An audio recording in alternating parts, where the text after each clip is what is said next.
అసలు ప్రభుత్వాలు ఏం చేస్తున్నాయి అనేది వివరాలు తెలుసుకునేటువంటి ప్రయత్నం చేద్దాం.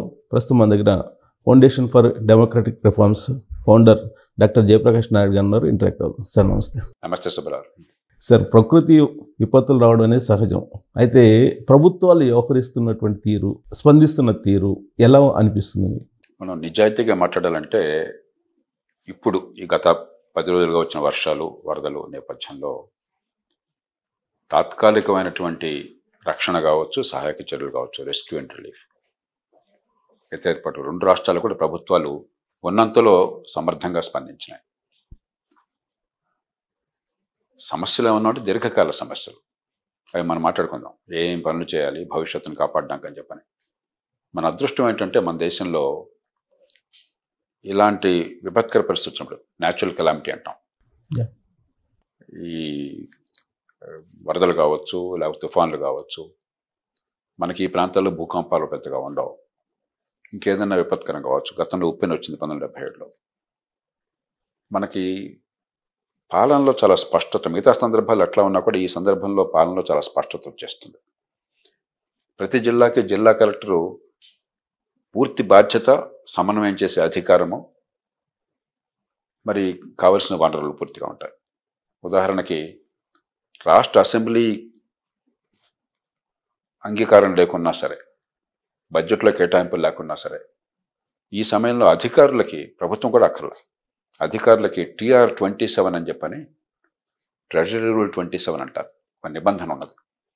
తెల్లవాళ్ల కాలం నుంచి దాని ప్రకారం విపత్కర పరిస్థితి ఎదుర్కోవడం కోసం చెప్పి ఎంత డబ్బులుగా ఉంటుందో డబ్బులు ట్రెజరీ నుంచి డ్రా చేసి అప్పటికప్పుడు ఖర్చు పెట్టే అధికారం, బాధ్యత జిల్లా కలెక్టర్లకు ఉన్నాయి.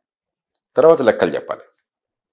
అలా కాకుండా మీనమేషాలు లెక్కట్టి మరి నది వరద కట్టలు దిగిపోతుంది అనుకోండి, లేకపోతే ఒక నేషనల్ హైవేనే కొట్టుకుపోయింది అనుకోండి, అవన్నీ తర్వాత చూద్దాం అనుకుంటే లోపల ఉపద్రవం పెరిగిపోతుంటుంది. కాబట్టి ఆ నిర్ణయాలు తీసుకునే అవకాశం మన వ్యవస్థలో ఉన్నది. పాలనా యంత్రాంగం మిగతా సందర్భాలు ఎట్లనో ఇలాంటి సందర్భాల్లో గట్టిగా స్పందిస్తారు. అలాగే 10 మంది కళ్ళు పడతాయి, పత్రికలు కానీ ప్రజలు కానీ ఏం జరుగుతుందో అనుక్షణం గమనిస్తున్నారు. ఈ రోజుల్లో ఈ టీవీ ఛానళ్ళు, ఈ సోషల్ మీడియా, మిగతా వాటిల్లో ఏది రహస్యం దాచేది లేదు. కాబట్టి ఉన్నంతలో 2 రాష్ట్రాల్లో కూడా ఈ విపత్కర పరిస్థితిని ప్రభుత్వ యంత్రాంగం, అటు రాజకీయ నాయకత్వం కావచ్చు, ప్రభుత్వ యంత్రాంగం కావచ్చు, సమర్థంగా ఎదుర్కొంటున్నాయి. అలాగే పౌర సమాజం మన దేశంలో ఎప్పుడు కూడా పరిపాలన మీద కాస్త విశ్వాసం ఉంటే ఇప్పుడు ముందుకు వస్తుంది సాయం చేయడానికి. పత్రికలు కానీ పౌర సమాజం ఆ పని చేస్తున్నాయి. అంతవరకు అభినందనీయం. కానీ ఇది మానవ తప్పిదమా లేదంటే ప్రకృతి ప్రకోపమా అనేది అర్థం కాని పరిస్థితుల్లో చర్చ జరుగుతుంది సార్, ఎస్పెషల్లీ విజయవాడలో జరిగిన వరదల విషయంలో. ఇప్పుడు మనం కొంచెం వరదలను గురించి అర్థం చేసుకోవాలి. చాలామందికి ఇది వరద అంటే భగవంతుడు అకస్మాత్తుగా సృష్టించడం అనుకుంటున్నారు. అలా కాదు. ప్రకృతి ఎప్పుడు మనం చెప్పినట్టు వినదు. ఒక రోజున అకాల వర్షం బాగా వస్తుంది, కొన్ని సందర్భాల్లో కొన్ని నెలల పాటు వర్షాలు రాకపోవచ్చు. దాన్ని మనం శాసించలేం. దాన్ని ఎలా తట్టుకోగలం అన్నది మన చేతుల్లో కొంత మేరకు ఉన్నది, పూర్తిగా లేదు. పరిస్థితిని బట్టి చాలా మేరకు ఉన్నది. ఆ రకంగా ఆలోచించాలి. నది అన్న పదానికి సంస్కృతంలో వ్యుత్పత్తి అర్థం అంటారు. వ్యుత్పత్తి ఏమిటంటే గట్టు లేనిది అని. నదికి గట్టు ఉండదు. మనం గట్లు వేసుకుంటాం, కృత్రిమంగా మనం వేసుకుంటాం. బాగా నదీ ప్రవాహం ఎక్కువైనప్పుడు అది మన చేలల్లోకో ఓళ్లలోకో రాకుండా మనం గట్టేసి అటుపక్క నీళ్లు పోయే ప్రయత్నం చేస్తున్నాం. కానీ నది అన్నదానికి ఎల్లుండవు. ఎందుకు? ఉద్దేశం ఏంటి? సముద్రానికి ఎల్లు ఉంటాయి. సముద్రం ఖచ్చితంగా ఇక్కడ ఆగిపోతుంది మనకు తెలుసు. పెద్ద ఉప్పెన వస్తే తప్ప, ఆ 2 రోజులు తప్ప సముద్రానికి ఇబ్బంది లేదు. నది అట్లా కాదు. నీరు పల్ల మెరుగు. వర్షం కురిస్తే వర్షం నీళ్ళు పోవాలి. పోవడానికి ప్రవాహ మార్గమే ఒక చిన్న సెలయేరు కావచ్చు, చిన్న ఏరు కావచ్చు, ఒక డ్రైన్ కావచ్చు, నది కావచ్చు. మామూలు వర్షాలు వచ్చినప్పుడు ఆ వరద నీరు పోవడం కోసం చెప్పిన నదికి ఏర్పాట్లు ఉంటాయి. అలాగే మిగతా డ్రైన్లకి ఏర్పాట్లు ఉంటాయి. అసాధారణ వర్షం వస్తే మనం చూడవలసింది డ్రైనేజ్ ఏ మేరకు ఉన్నది, ఆ డ్రైన్లు తట్టుకునేందుకు సరిపోయినంత వర్షపాతం వచ్చింది, అంతకంటే ఎక్కువ వచ్చిందా, అంతకంటే ఎక్కువ వస్తే మనకుండా ఏర్పాట్లు చేసుకున్నామా అని చెప్పని. మీరు ఆంధ్రప్రదేశ్లో కానీ తెలంగాణలో కానీ ఈ వరదల్లో, ఈ వర్షాల్లో కొన్ని రోజులు 300 మిల్లీమీటర్ల వర్షపాతం వచ్చింది. తర్వాత ప్రతిరోజు వర్షం పడుతుంది వరుసగా. మళ్ళీ ఇప్పుడు ఇవాళ కూడా చూశాను నేను, వచ్చే 3-4 రోజులు బాగా పెద్ద వర్షాలు పడే అవకాశం ఉందని చెప్పి తూర్పు తీర ప్రాంతంలో అంతా ఉందని చెప్పని. 300 మిల్లీమీటర్ల వర్షపాతం అంటే ఒక అడుగు వర్షపాతం, 30 సెంటీమీటర్లు అంటే ఒక అడుగు. అది ఊరికే లెక్కల కోసం అర్థం కావడం కోసం చెప్తున్నాను. ఆంధ్రప్రదేశ్ విస్తీర్ణం 1,60,000 చదరపు కిలోమీటర్ల పైన ఉంది. సగం రాష్ట్రంలో అంత వర్షం పడింది అనుకోండి ఒక్క రోజున. అంటే దాదాపు 1,60,000 80,000 చదరపు కిలోమీటర్లు లెక్కేసుకుంటే 800 టీఎంసీల నీళ్లు పడినట్లు లెక్క. ఒక టీఎంసీ అంటే 1,000,000 కనపడరు.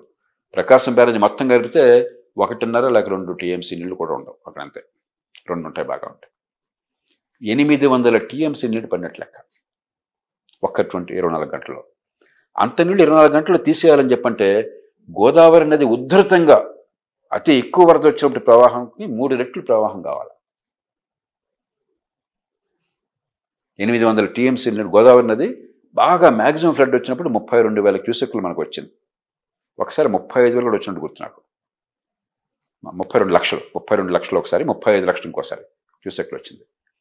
దానికి 3 రెట్లు దాదాపుగా 1,000,000 క్యూసెక్ల ప్రవాహం ఉంటే ఈ 800 టీఎంసీ నీళ్లు ఒక్క రోజులో తీసేయగలవు. అది అసాధ్యం. కాబట్టి వరద అనివార్యం. ఇంత వర్షపాతం ఇంత విస్తృతంగా వస్తే మీరు ఎలాంటి చేసినా కూడా వరద అనివార్యం. కాబట్టి మనం చేయాల్సిందంటే ఎక్కడ దీర్ఘకాలం ఆలోచించాలి. అక్కడ తప్పులు చాలా జరిగినాయి, 30-40 ఏళ్ళ జరుగుతున్నాయి. ఈ డ్రైన్లు పూడిక తీయటము, వాటిని బాగు చేయటము, దీర్ఘకాలంగా ప్రతి సంవత్సరం పట్టించుకుని ఊరికే అప్పుడప్పుడు కాకుండా ఇలా ఉపద్రవం లభదలు రావటం కాకుండా ఎంత వీలుంటే అంత ప్రవాహం విడిపోయేట్టుగా చేయటం. 1989లో నేను జిల్లా కలెక్టర్గా తూర్పుగోదావరిలో ఉండగా ఇలాంటి పెద్ద వర్షం వచ్చింది తుఫాను వల్ల. 400 మిల్లీమీటర్లు పడింది. ఒక చోట అయితే 550 మిల్లీమీటర్లు రికార్డు ఉంది, కానీ నేను దాన్ని లెక్క చేసుకోవాలి, ఎందుకంటే తప్పు ఇచ్చారని అనుమానం నాకు సమాచారం. 400 చాలా చోట్ల పడింది జిల్లాలో, చాలా చోట్ల 400 మిల్లీమీటర్లు పడింది. 4.5 లక్షల ఎకరాలు మునిగిపోయినాయి.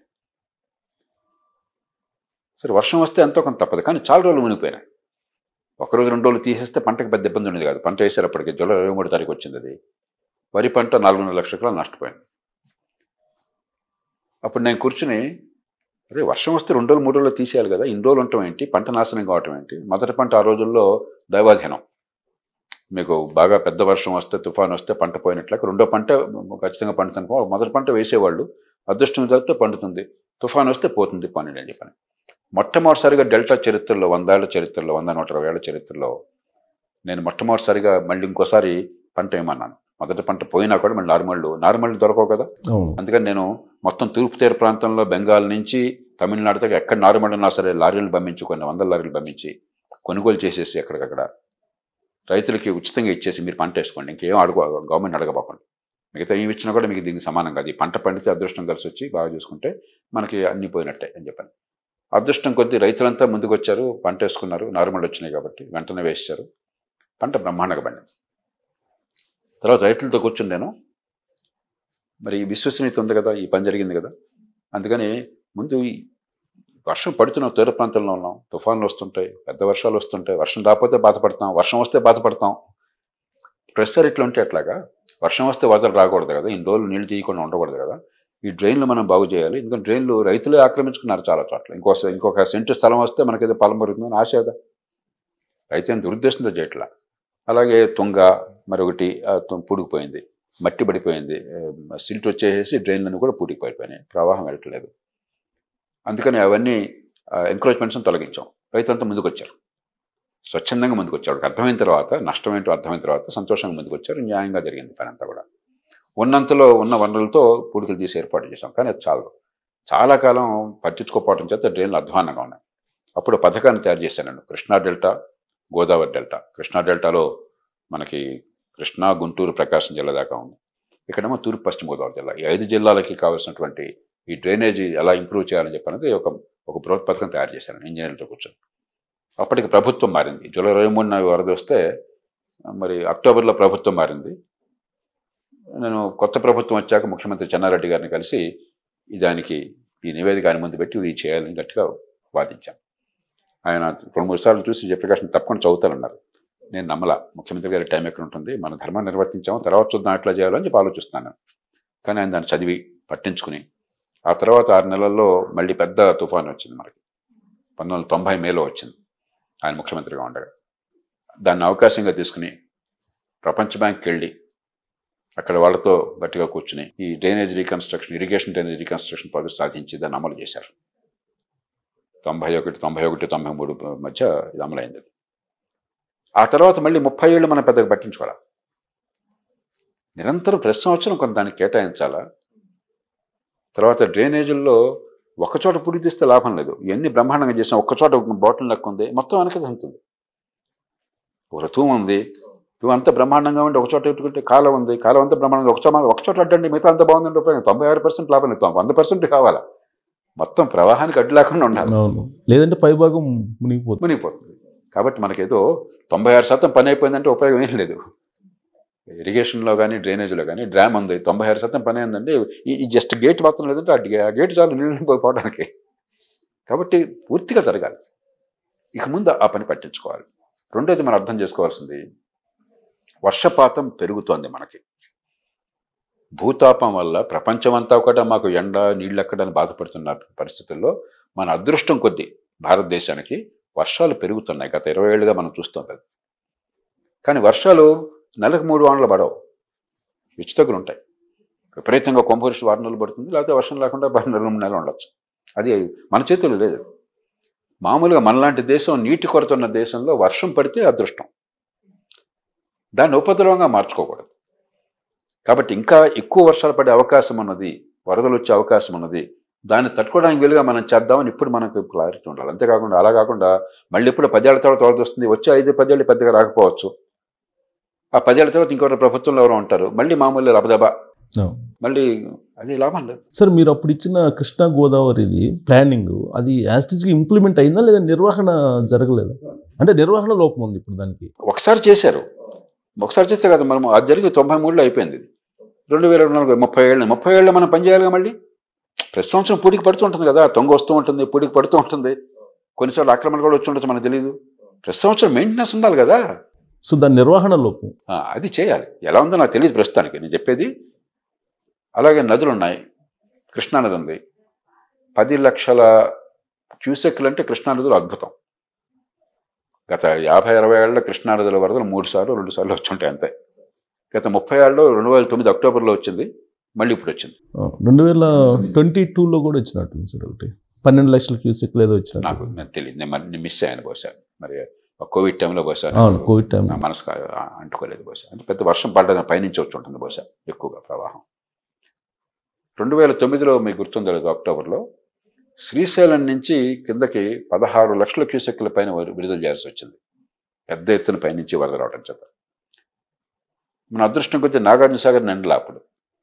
కాబట్టి కొంతమేరకు నీళ్ళని నాగార్జున సాగర్ పట్టుకుని 10 లక్షల క్యూసెక్ల కింద పంపించారు, 10-10.5 లక్షల క్యూసెక్లు.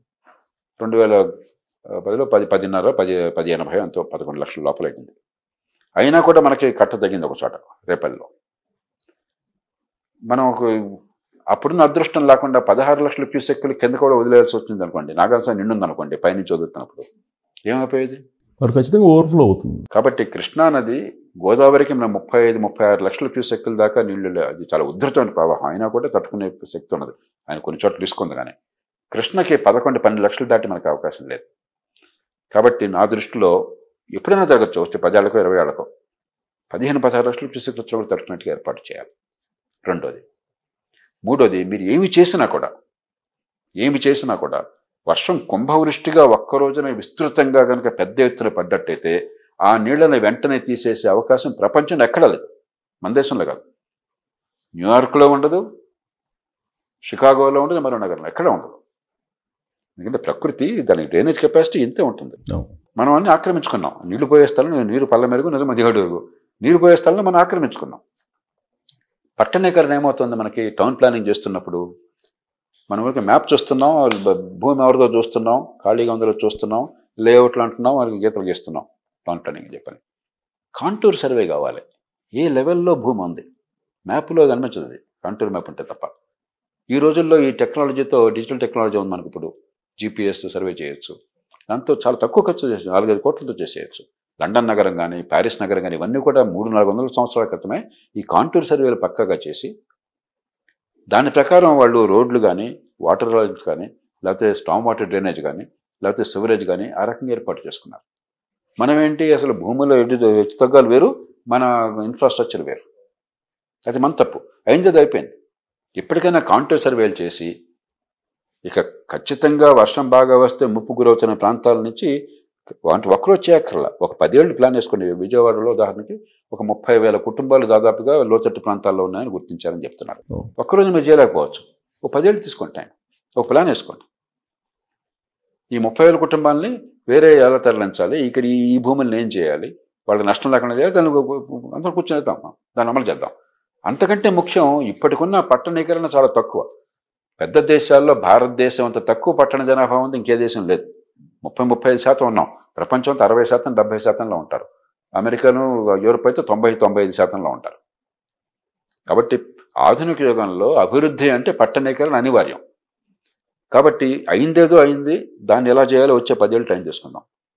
ఇక నుంచి నగరాలకు వరుస వచ్చేవాళ్ళు ఇన్ని లక్షల మంది, ఇన్ని కోట్ల మంది మహానగరాల్లో మళ్ళీ లోతట్టు ప్రాంతాలు కాకుండా ఇప్పుడు టౌన్ ప్లానింగ్ పక్కగా చేద్దాం. అది మన చేతుల్లో ఉంది. రాబోయేది ఉపద్రవం అరికట్టడం. లేకపోతే ఈ సమస్య వచ్చే 20-30 ఏళ్ళు మరింత పెరిగిపోయి ఇక మనకి భయంకర విషాదాలు అవుతాయి. ఈ కన్నీళ్ళు గారిస్తే ఉపయోగం. సో ఈ విపత్తు వచ్చినప్పుడేమో ఆలోచిస్తారు ఉంటాయి, ఆ తర్వాత ఎవరు పట్టించుకోడు. మళ్ళీ 10 ఏళ్ల దాకా వర్షం, ఇంత పెద్ద వరద రాకపోవచ్చు, రాకూడదని కోరుకుందామని ఒకనాడు వస్తుంది ఖచ్చితంగా. వచ్చినాడు మళ్ళీ బ్రహ్మణ ఉపద్రవం అంటాం. అట్లాగే చిన్న ఆదాయంతో, స్వల్ప ఆదాయంతో నిరుపేదలు కూడా పట్ట చేతబట్టిన మహానగరాలకు వెళ్ళిపోతే దూరానికి వాళ్ళ బతుకు నరకం. అక్కడ ఈ లోతట్టు ప్రాంతాల్లో ఉంటాం, ఏదో మురికివాడలోనూ స్లమ్లోనూ పాపం ఉంటాం. సరైన సౌకర్యాలు లేవు, సివరేజ్ లేదు, డ్రైనేజ్ లేదు. మరి వాళ్ళకి వర్షం వస్తే వరదలు వచ్చేస్తాయి. పనిచేసే చోటు వేరు, ఉండే చోటు వేరు. రోజు వెళ్ళటం రావటం నానా కష్టం. ఒకరోజు పని లేకపోయినట్టయితే మీకు పస్తుండాల్సి వస్తుంది. జబ్బు చేస్తే పెద్ద సంక్షోభం. పట్టించుకునే వాళ్ళు లేరు, ఆలన పాలన లేదు, బంధువులు లేరు, మిత్రులు లేరు. అదే చిన్న చిన్న నైపుణ్యంతో చిన్న ఆదాయం వచ్చేవాళ్ళు ఇక్కడికి రావాల్సిన అవసరం లేకుండా దగ్గర చిన్న పట్టణాలు మనము అభివృద్ధి చేసాం అనుకోండి, ఈ పని అక్కడ దొరుకుతుంది. ఇక్కడ దొరికే 15,000 అక్కడ దొరికితే అక్కడ గౌరవంగా బతకచ్చు. పట్టించుకునే వాళ్ళు ఉంటారు, కుటుంబంతో బతకచ్చు, ఒంటరిగా బతకక్కర్లా. పల్లెటూళ్ళు చూసుకుంటే పట్టణంలో ఉండొచ్చు. ఆ నమూనా మనకు ఉండాలి. ఇది ఒక్కరోజు జరిగేది కాదు, ఇవాళ ప్రారంభం చేయాలి. ఈ పెరగబోయే పట్టణీకరణ సమస్య ఉంది, దాని మహానగరాలకి లక్షల మంది నివాసం లేకుండా ఉండేది కాకుండా మనం ఎక్కడెక్కడ చిన్న పట్టణాలు ఏర్పాటు చేస్తే 190 మంది, 180 మంది అక్కడ అడ్జస్ట్ అయిపోతారు. ఆటోమేటిక్గా ప్రైవేట్ సెక్టర్ వచ్చేస్తుంది, ప్లాట్లు వస్తాయి, బిల్డింగ్లు వస్తాయి, ఖర్చు తక్కువ ఉంటుంది అక్కడ. మరి ఉన్న ఊళ్ళో పని చూసుకుంటారు, ఈ పట్టణంలో ఉంటారు, చదువు ఆరోగ్యం చూసుకుంటారు, చిన్న వృత్తి చూసుకుంటారు, చిన్న వ్యాపారం చూసుకుంటారు, చిన్న పని చూసుకుంటారు. ఆ పట్టణీకరణ నమూనా మార్చాలి. మనం ఏం చేస్తున్నాము, నమూనా మార్చుకోవాలి. అందరూ హైదరాబాద్కి రావాలి, అందరూ విజయవాడ విశాఖపట్నంకి రావాలి, అందరూ బెంగళూరుకి రావాలా. కానీ బెంగళూరులో అన్నీ వాళ్ళకాడలాగా ఉండాలా. ఉపద్రవం వస్తే అందరు పోవాలా, మనకు అదే కన్నీళ్ళు కారవాలా.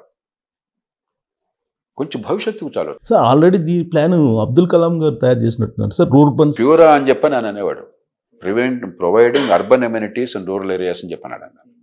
నేను దాన్ని ఇన్సిట్యూ అర్బనైజేషన్ అంటే ఎక్కడికెక్కడ పట్టణాలు సృష్టి అని చెప్పాను. గ్రామాలే పట్టణాలుగా పెరగటం అని, ఎక్కడికో మహానగరం కలిసిపోవడం కాకుండా వీళ్ళనంత మేరకు.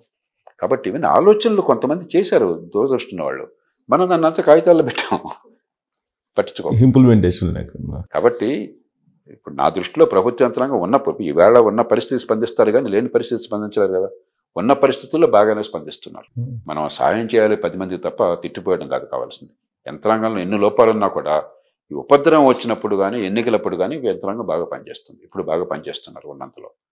దీర్ఘకాలిక వాళ్ళ మీద భారం పెట్టడం కాకుండా ఈ సమస్య పెద్దది కాకుండా మనం చేయాలి. సరే ఈ వరదల సందర్భంగా రెవెన్యూ, ఇరిగేషను, హోము ఇవి కనుక కోఆర్డినేట్ చేసుకుంటే సరిపోతుంది. చంద్రబాబు నాయుడు గారు వారం రోజులు అసలు నీళ్ళలో ఉండాల్సిన అవసరం ఏంది అనేది వాదన ప్రతిపక్షాలు. ఏంటి దానికి ఏముంటుంది? ఇవన్నీ ఇప్పుడు మనకు కావాల్సింది పని జరుగుతుందా లేదా. పని ఉన్నంతలో, ఉన్న వనరులతో, ఉన్న కష్టంతో పోలిస్తే సమర్థంగా, వేగంగా జరుగుతుంది. ఒక్కొక్కళ్ళు ఒక్కో రీతిని చేస్తారు. అదే కాలానుగుణంగా రీతి మారుతూ ఉంటుంది. అంచేత ముఖ్యమంత్రి గారు కొంతమంది అసలు మరి ప్యాకాడుకున్న ముఖ్యమంత్రులు ఉండొచ్చు, లేకపోతే వీడియో గేమ్స్ ఆడుకున్న ముఖ్యమంత్రులు ఉండొచ్చు. సరదాగా ఆటోమేటిక్గా నిరంతరం విశ్రాంతి తీసుకునే ముఖ్యమంత్రులు ఉండొచ్చు, ప్రధానమంత్రులు ఉండొచ్చు. అట్లాగా కొంతమంది బాగా కష్టపడే వాళ్ళు ఉండొచ్చు, కొంతమంది హ్యాండ్స్ ఆన్ ఉండొచ్చు. అది ముఖ్యమంత్రి తీరుని బట్టి ఉంటుంది. కాబట్టి పని చేస్తే తిట్టు, పని చేయకపోతే తిట్టు. ఆఫీసులో కూర్చున్నారు పట్టించుకోవట్లేదు తిట్లు, ఇది పద్ధతి కాదు, విమర్శకులకి పద్ధతి కాదు. అది దానిలోకి వెళ్ళకూడదు. మనం స్థూలంగా ప్రభుత్వం సకాలంలో సమర్థంగా నిజాయితీగా స్పందిస్తోందా లేదా, అది స్పందిస్తుంటే బాగుండదు. అంతేగాని మీరు ఇట్లాగే చేయాలి, ఇప్పుడు మీరు మీ తీరు వేరు నా తీరు వేరు, మీరు ఇట్లా కూర్చోండి శుభ్ర ఇట్లా కాదు ఇలా కూర్చొని చెప్పినాను. ఏంటిది అసలు అర్థం ఉందేమన్నా ఈ చర్చకి? మనం విలువను తగ్గించుకుంటున్నాం, సరైనది కాదు. ఇంకొక బాధాకరమైన విషయం ఏంటంటే సార్, ముఖ్యమంత్రిగా చంద్రబాబు గారు అక్కడ పనిచేస్తున్నారు, ఆయనే కొన్ని అనుమానం వ్యక్తం చేశారు. ఏదో జరుగుతుంది, జరగరానిది ఏదో అపరాధం తలపెట్టబోతున్నారు అని ఆయనే ప్రెస్ మీట్ పెట్టి చెప్పారు. ఆ గంటలను కొట్టింది కూడా, ఆ గట్లను కొట్టేసింది కూడా కొంతమంది అన్నోన్ పర్సన్స్ అనేది అనుమానం వ్యక్తం చేసింది. నాకు ఆ విషయాలు తెలియనే మాట్లాడి మామూలుగా ఏంటవుతుందంటే, పూర్వం నేను గ్రామంలో ఉన్నప్పుడు నాకు బాగా గుర్తున్నది, ఆ రోజుల్లో వరదలు తక్కువగా వచ్చాయి అప్పుడు కూడా. కానీ అప్పటికి ఇంక ప్రాజెక్టులు పూర్తి కాలేదు కాబట్టి నాగార్జున సాగర్ ఇవన్నీ కూడా కొంచెం వరదలు ఇప్పటికంటే ఎక్కువ ఉండే కృష్ణలో. వరద అంటే ఏంటి, ఆ రోజుల్లో మాకు కొంచెం గట్టు దగ్గరికి నీళ్లు వస్తే అడుగున, అది పెద్ద గొప్ప విషయం. అది కృష్ణ మాకు రొయ్యూరులో ఒక గొడవల పక్కన ఒక 1.5 కిలోమీటర్ అంత విస్తీర్ణం వెడల్పు ఉండేది. దానిలో మధ్యలో ఎక్కడో చిన్న పాయలా కృష్ణ వెళ్ళేది మామూలు టైంలో. అది కొంచెం గట్టు దాకా నీళ్లు కనిపిస్తున్నాయని చెప్పంటే మేమంతా తండోపతండాలు చూసి వచ్చేవాళ్ళం, కృష్ణలో నీళ్ళు వచ్చినాయంటే అని చెప్పని. ఆ రోజుల్లో కూడా ఏంటంటే ఈ వరదలు వచ్చినప్పుడు ఎప్పుడు కూడా నదులు కానీ ఇంకోటి కానీ ఉధృతంగా ప్రవహిస్తున్నట్టే పైన గండి కొట్టాడు అనుకోండి, పైవాడు కింద గండి కొట్టాడు అనుకోండి, ఇక వాడికి ఇబ్బంది లేకుండా అది కింద వాడికి దెబ్బ తగులుతుంది. అవును, కాబట్టి ఇలా కొడతారని కాపలా కాసేవాళ్ళు. ఇవన్నీ ఉండేవి. కాబట్టి కొంతమంది ఏమన్నా కావాలని చెప్పి కూడా కొంతమంది మా ఊరు తడవకుండా ఉండడం కోసం చెప్పని కింద గండి పెట్టచ్చు, ఇంకోటి చేయొచ్చు. నాకు విషయం తెలియదు కాబట్టి నేను చెప్పలేను నాకు. కానీ మౌలికంగా మనం అర్థం చేసుకోవాల్సింది, బుడమేరు తీసుకోండి ఉదాహరణకి.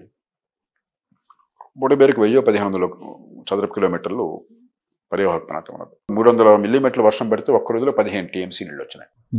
15 టీఎంసీ నీళ్లు తీయాలని చెప్పంటే, ఒక్క రోజులో తీయాలని చెప్పంటే అంత నీళ్లు కూడా 15,000 15 ఇంటూ 11,000 11,500 అంటే దాదాపుగా 17,000 1,70,000 క్యూసెక్కుల నీళ్లు ప్రవాహం కావాలి.